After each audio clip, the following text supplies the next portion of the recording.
Hello and welcome back to the Fantasy Playmakers. What's up, guys? In today's video, I'm going to talk about some players who I think are going to continue to trend up throughout the season, and I think it would be advantageous for you guys to go out and acquire these players. So every week, I talk about my buy low players, and this is just a little bit different because these are trade targets, but my buy low players are guys who are coming off of kind of poor performances, so you're buying them low off of one bad game. These players haven't necessarily been playing poorly. It's just that I think their production is going to skyrocket, throughout the rest of the season. So maybe they've done, okay or mediocre in weeks 1 through 7, but I think these players have league winning potential for the price you can acquire them at right now. While you guys are watching this, if you're enjoying the content, please just hit that like button, subscribe to the channel, and then you can ask me any fantasy questions down below, and I'll respond to every single person. But the first player I'm going to talk about today is actually someone that I talked about in my buy low video.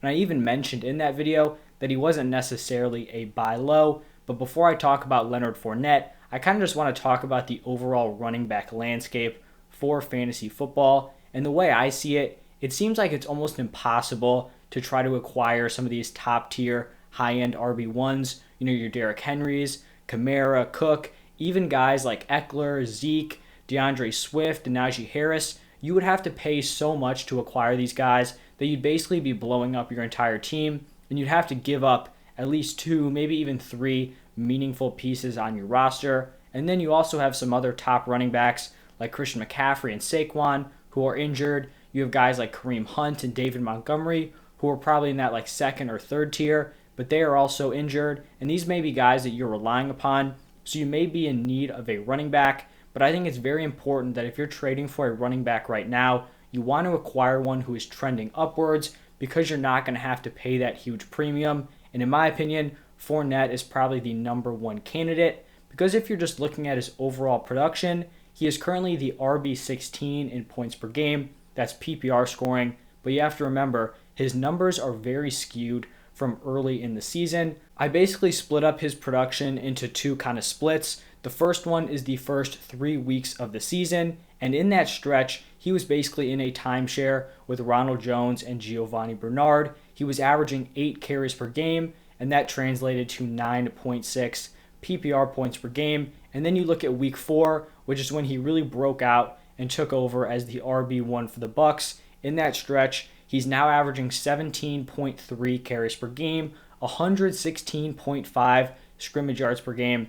That is crazy. And then 21.4 points per game. And despite the slow start, in the first few weeks where he wasn't the number one, he is still very close to the top of basically all the important categories for running backs. He's 10th in the NFL in carries, 5th in targets, 4th in red zone touches, and 4th in goal line carries. So he's getting the high quality touches. Those are targets and those are red zone looks. And those are quality red zone looks on that Buccaneers offense because they are getting into the end zone a significant amount. And I truly believe that Leonard Fournette has top 5 upside for the rest of the season. But right now, you may be able to acquire him for a high-end RB2 price tag. And if you can do that, I think you got to go out and acquire Leonard Fournette. I know in all my leagues, I am sending out offers all over the place for Lenny.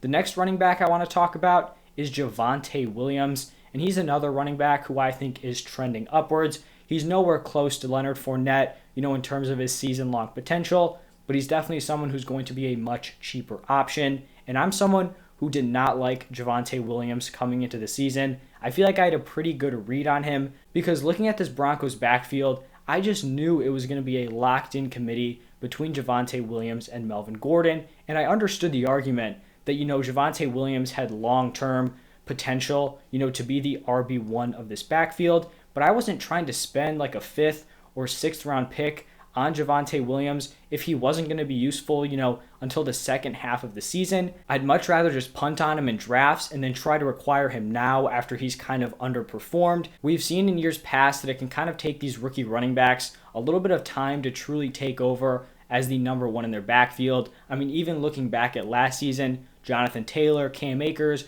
J.K. Dobbins, all those guys were looking like super disappointing fantasy picks until they broke out towards the end of the season. And so right now, I'm guessing whoever drafted Javonte Williams is probably feeling pretty frustrated with his production. Like I mentioned, he was going as like a 5th or 6th round pick, and he is not even close to living up to that draft price. He is currently the RB31 in points per game, and so far, Javonte Williams and Melvin Gordon are almost identical in their usage. Gordon's snap share is slightly higher.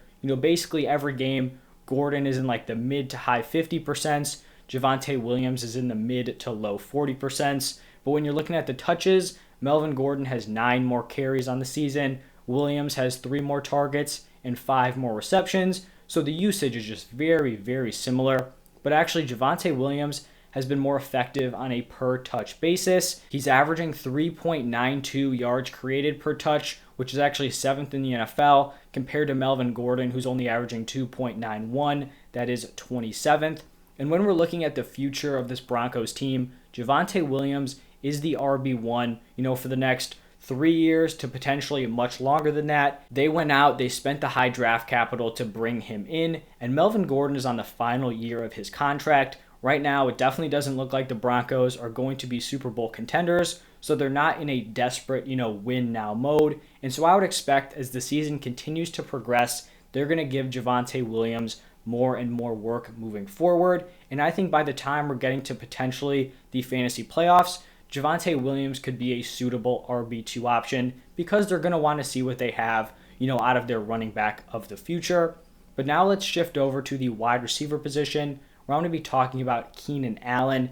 I was very high on Keenan Allen coming into the season. Obviously, the breakout of Mike Williams has definitely kind of capped Keenan Allen's ceiling so far this season. But don't get me wrong, Keenan Allen definitely hasn't been bad this season. He's been very solid. He's been good. He just hasn't had that, wide receiver 1 production that I think a lot of people were relying on. He's currently the wide receiver 24 in points per game, averaging 14.5 PPR points per game. And this may seem like a low number, but in actuality, it really just comes down to the touchdowns. Keenan Allen has only been able to get into the end zone once this season. Every wide receiver in the top 18 in points per game has scored at least 3 touchdowns. So Keenan is bound to have some positive touchdown luck. He's likely to go on a run fairly soon because it's not like he's just not being targeted, near the goal line. Right now, he is 8th among wide receivers with 10 red zone targets, and that's with him already having a bye week, so that number would be even higher. And so far to start off the season, he's still receiving really solid volume, 9.7 targets per game, and this is on a pass-heavy team. The Chargers have attempted the 3rd most pass attempts per game, so I really think Keenan Allen's going to peak, throughout the rest of the season, and you're going to be able to acquire him probably for like a mid-tier wide receiver 2 price, just because he has been unlucky getting into the end zone. I'm not concerned about this offense. They're going to continue to put up a lot of points, and Keenan Allen is definitely going to turn it around. The other wide receiver I'm going to talk about is Chase Claypool, and honestly, this all comes down to Juju Smith being out for the season. This is huge for Chase Claypool's fantasy value, and I don't think this is being talked about enough, and it's likely because Juju wasn't putting up, these huge numbers. If you're looking at Juju's overall production, you're saying, he's not leaving that much on the table for Chase Claypool, but what he was taking away was the opportunity to be targeted and the opportunity to run routes, because in Juju's 3 full healthy games, he had a snap share of over 90% in all 3 of those matchups. With Juju out in week 6, Claypool had an 84% snap share. So once Juju was out of the lineup, Claypool's snaps just absolutely skyrocketed. And so right now, Claypool is the wide receiver 33 in points per game. He's averaging 13.2 points per game. But similar to Keenan Allen, this number is mainly due to his lack of touchdowns. As a rookie, Claypool got into the end zone 11 times, which was fantastic. He established himself as a red zone threat. They really were trying to feed him the ball because he is a playmaker. But so far in here in 2021, he has only scored 1 time. And that's really what has just been holding him back. And even though Chase Claypool has been operating as the wide receiver 3 for the majority of the season, he had that role up until week 6. And then there was one game, I think it was week 3, where Deontay Johnson was out. The other 4 games, he was the wide receiver 3 in that offense. He's still averaging 8.4 targets per game. That number definitely could go up, as we see more and more games without Juju Smith in the lineup. So I am expecting a huge second half out of Claypool. He could very easily go on a stretch, where he puts up like 6 touchdowns in 8 games, and then his production is just going to skyrocket. So go out and buy low on Chase Claypool if you can. He's coming off a bye, and then the week before that, he really didn't do anything. So I really think his value is probably going to be as low as it ever is going to be. And then let's talk about the 5th and final player that is trending upwards and I want to target, and that is going to be Darren Waller. And I've kind of seen some people in the fantasy community kind of start to fade on Darren Waller as the tight end 2. It seemed like, all offseason it was pretty consensus.